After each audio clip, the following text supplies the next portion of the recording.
A town and its beloved team out to prove that their best days are not behind them. The story just begging for a Hollywood ending and getting it. Welcome to Wrexham, a small city in northern Wales with a football club that was dying. Decades of decline, no hope, and fighting for survival in the fifth tier of English football. And then, out of nowhere, we just became owners of Wrexham Association Football. Oh, this is really happening. Two actors, zero experience with a single unlikely mission. You realize you started by saying, we're going to take Wrexham to the Premier League, and they all recorded it. Yeah. Okay, so that's what they're going to leave That is the goal, isn't it? McElhenney and Reynolds took over Wrexham for £2 million.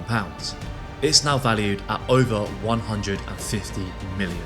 But how did this happen, and why Wrexham? This is the story of how a Hollywood duo built a football empire. Before the headlines, before the cameras, and before the Hollywood sparkle, there was a football club slowly fading away from existence. Wrexham, the third oldest football club in the world, was once a team competing in Division 2 in the 1970s. But as the years went on, Wrexham's decline seemed to get worse and worse as they slowly began to slide down the leagues. It was then in 2008 where things got really bad and they were officially relegated from the English Football League. It was a historic low for the football club and their fans, and things were about to get even worse. In 2011, the club almost liquidated due to ownership disputes, unpaid wages and unpaid debts. There were even stories of fans passing around buckets, sparing whatever change they could just to keep the lights on. That year, Wrexham became a fan-owned club under the Wrexham Supporters Trust with an aim of survival and long-term financial stability. Stuck in the fifth tier of English football, there were no big broadcast deals, there were no big sponsorship deals, there was pretty much nothing. And for over a decade, Wrexham failed to get back into the EFL. But football was a part of this city's soul, and if it wasn't for the fans showing up every week, this club would have surely crumbled. Wrexham certainly wasn't glamorous, but the club mattered more than anything to the people there. It was dark times. So when two Hollywood actors, both with zero football experience, started to show interest, everybody was asking the same question. Why Wrexham? Let me take you back to 2020. The number of cases of COVID-19 outside China has increased 13-fold. We must therefore go into a national lockdown, which is tough enough to contain this variant. Being locked away was a strange time for us all, and with that came boredom. And for McElhenney, it was the perfect time to watch a TV show that his friend Humphrey Kerr had recommended to him. Now, something a lot of you might not know is that Humphrey is actually the third character to this story and was integral to this takeover actually happening. He's a successful British comedy writer and actor who's made a name for himself in America writing scripts for TV pilots. So he was just the man that McElhenney was looking for when it came to starting his new TV show, Mythic Quest. Now, I'm sure a lot of you remember, but at this time it was Liverpool who were dominating in the Premier League, and Humphrey would use his lunch break as the perfect opportunity to watch some games. And Rob, being your stereotypical American, would essentially take the piss. He had no clue about soccer, as he would call it at the time, and he loved nothing more than ripping into Humphrey about his deep love of football. But he couldn't help be intrigued by the emotion evoked in some of these big matches. So Humphrey decided he wanted to try and show Rob what football was all about. And that's when he recommended him the TV show. Sunderland Till I Die, a documentary that follows Sunderland Football Club as they try and bounce back after relegation from the Premier League. So Rob sits down with his wife and sticks on episode 1, and nothing.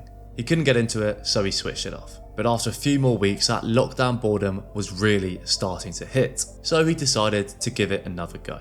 And this time, he was hooked. He ended up binging 2 seasons and messaged Humphrey immediately. Rob was serious. He wanted his own team and his own show. So Humphrey got to work the only way he knew how. Football manager. The task was simple: find potential candidates in need of investment. And in the end, there were 3 British clubs that made the final shortlist: Hartlepool, Macclesfield and Wrexham. But you see, Wrexham stood out for 2 reasons. They retained a loyal and passionate fan base still turning out for National League games in their thousands, and they served a giant catchment area without a major club for miles in any direction. They were the perfect candidate. So Humphrey made contact with Wrexham while Rob had another task. You see, Rob had a lot of money from his extremely popular TV show It's Always Sunny in Philadelphia, but this was only TV money. Rob needed more. He needed movie money.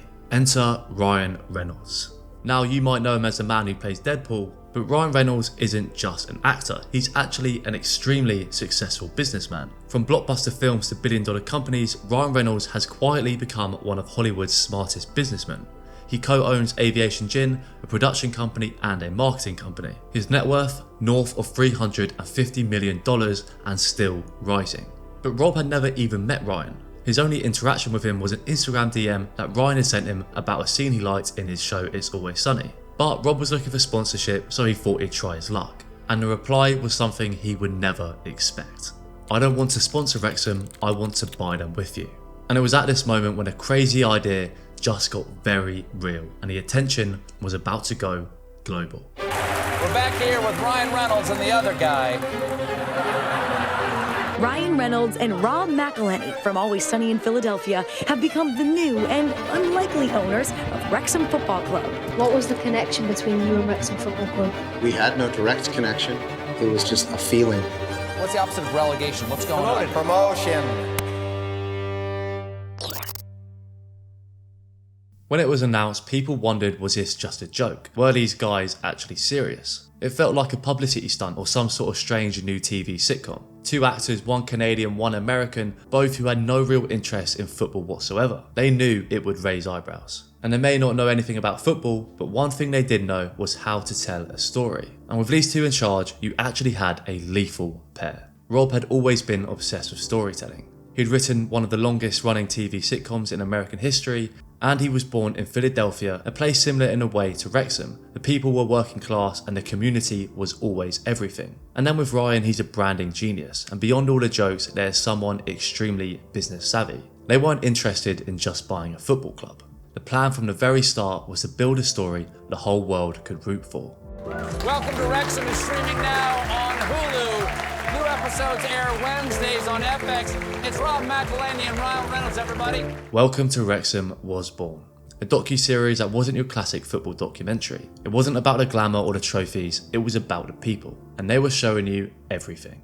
And suddenly, people across the world, those who didn't even know Wrexham existed, started to care. They had turned this non-league football club into a global team. The results were immediate and massive.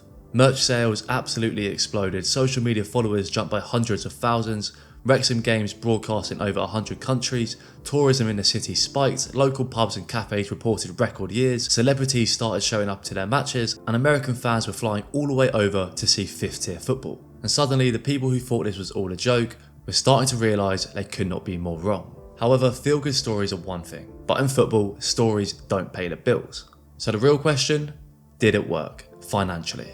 Rob and Ryan had invested over $10 million directly into Wrexham. That covered wages, stadium upgrades, staff hires, documentary production costs, debt clearances and more. It was certainly risky. To put that sort of money into a football club like Wrexham, it was pretty much unheard of. But the risk paid off, big time. The show was an absolute masterstroke, and by season 2 it was getting millions of views every week.